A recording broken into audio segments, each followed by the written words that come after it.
I don't think a person without privilege can make it on top. They will have to work 10 times as hard as a person who would be more privileged than them. Hey bosses, this is Paridhi from Asian Boss.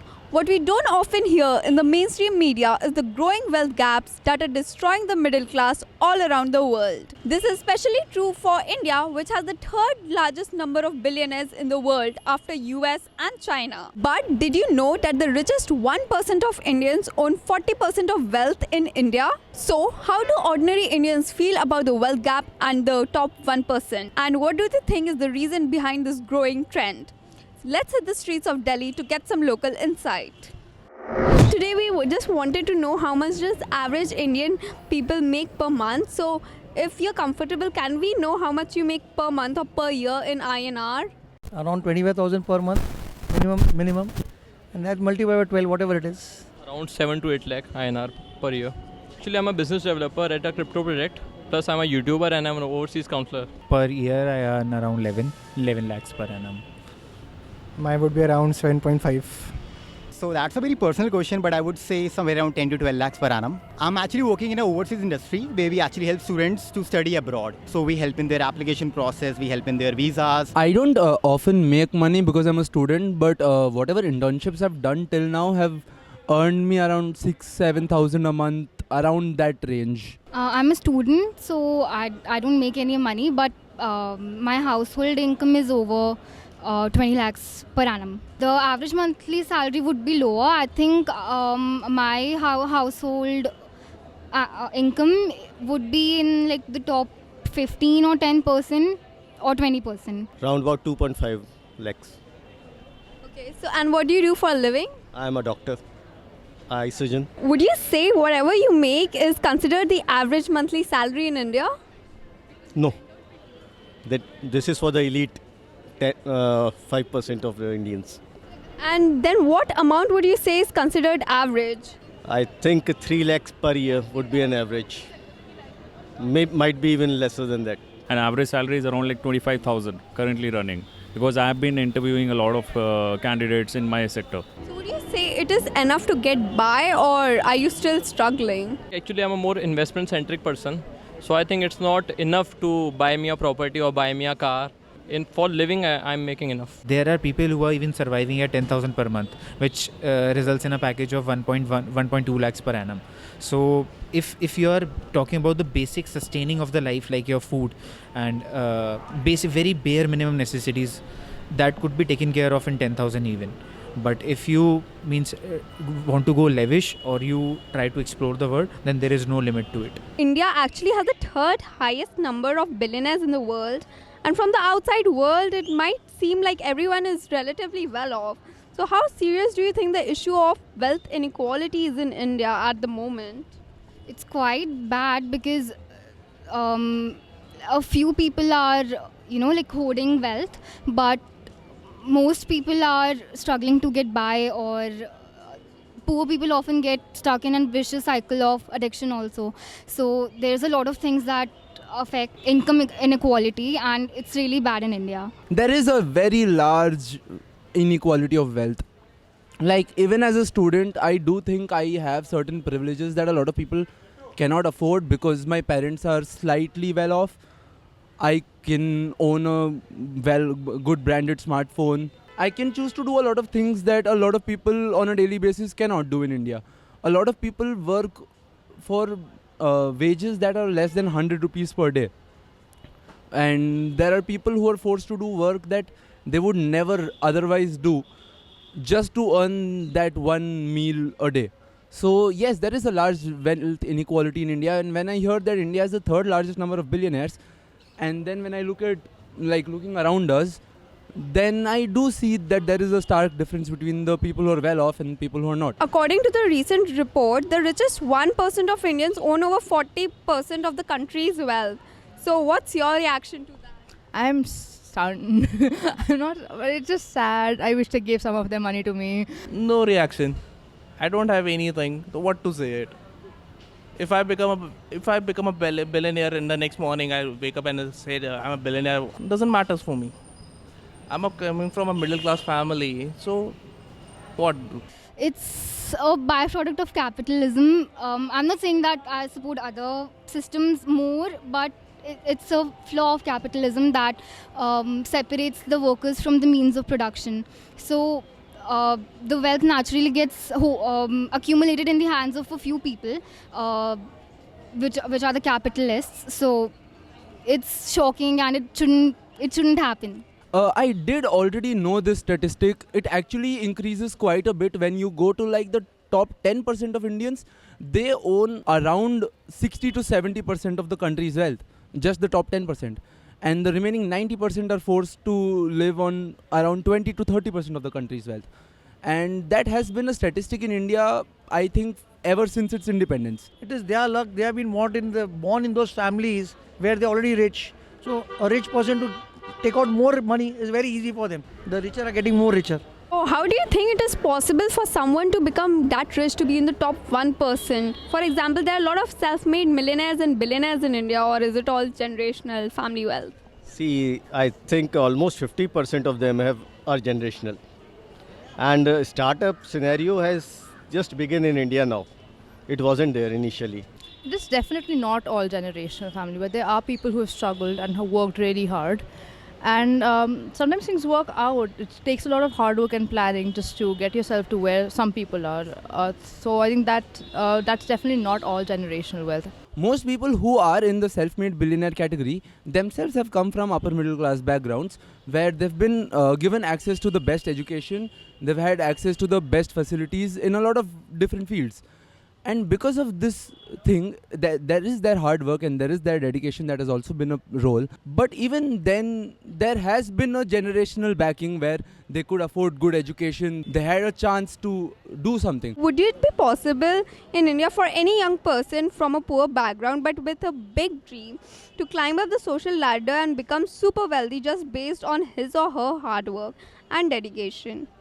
I doubt it, because again, the initial investment is important. Plus, it's also about luck, how lucky you are and how opportunities present themselves. See, if a person is willing to study hard and work hard, he or she can.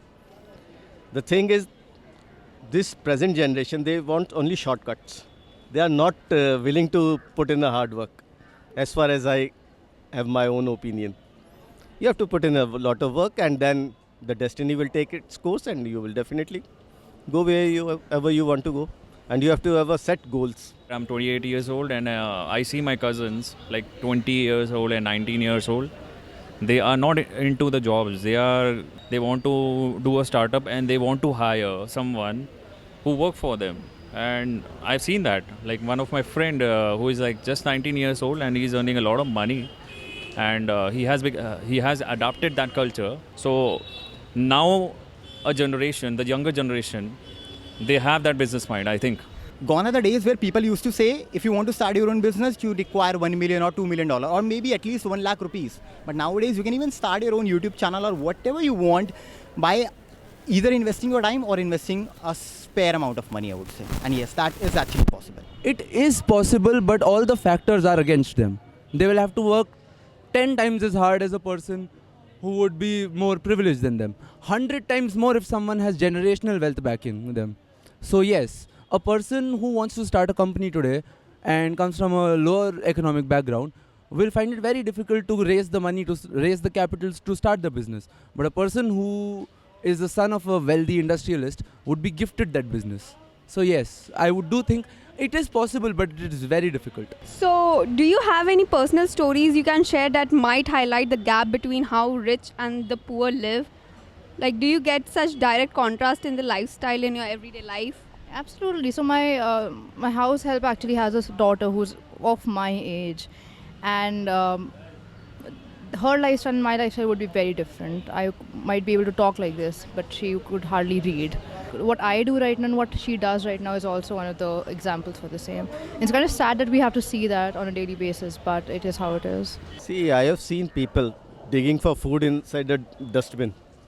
And I have seen people, even in the restaurants here and everywhere, just leaving the food and sort of, I don't like that. You should eat that much food which is sufficient for you. Shouldn't waste the food. In early 70s, when the Green Revolution has not taken place properly, people died due to hunger. So we should think about that. We should not waste food. In general, how are these super wealthy 1% perceived by the broader population? For example, do you envy them, or does it motivate you to somewhere where they are, or does it not bother you at all? I don't bother it. You don't really know that what person who was there, how he or she has reached over there. What is the behind of the story? You don't know it. I'm happy with life, what I am. I don't expect much. What I'm happy with that. Just be happy, whatever you're holding on. You might be holding much more than me, or you might be holding less than me, but you should be happy. I do not envy people. I look up to them. I try to learn from their stories and see that what vision do they have in their mind for wealth. I would say that taking inspiration from anyone is okay, but most of us really don't matter that much. So I think that majority of Indian population can take inspiration from the greats or the wealthy people. But we have to plan out our own journey, so our focus is on that. And have you often seen rich people showing off their wealth or treating other people badly? I think yes. There are quite a lot of couple of names, but I won't name them. But yes, there are. It's just because they can't, handle the money they have or can't handle the wealth they have. And they think they become the god. And they started dominating even the middle, rich and the superior caste. I did have a friend who was extremely rich, and his way of talking, he just always offering things, to which some people found a little derogatory, but that was just his way of living. So I don't think they typically are bad. Showing off their wealth is a thing that happens a lot. Like lavish weddings that nobody really needs, and calling celebrities on your functions as a status symbol. Now that's subjective. It's obviously if someone wants to do it, they can, but it can be seen as showing off your wealth, because it's again like the purpose is to further your status into society. The old rich will never disrespect any person, what I have seen. The new rich, they are flaunting their wealth. They think following a moral values is a sort of a sign of backwardness, which I don't think is right. Have you faced any of this in real life where you have seen like a rich person flaunting or treating somebody bad? Definitely. Some of my new rich friends, they treat the waiters very badly in the restaurant, and I don't like that.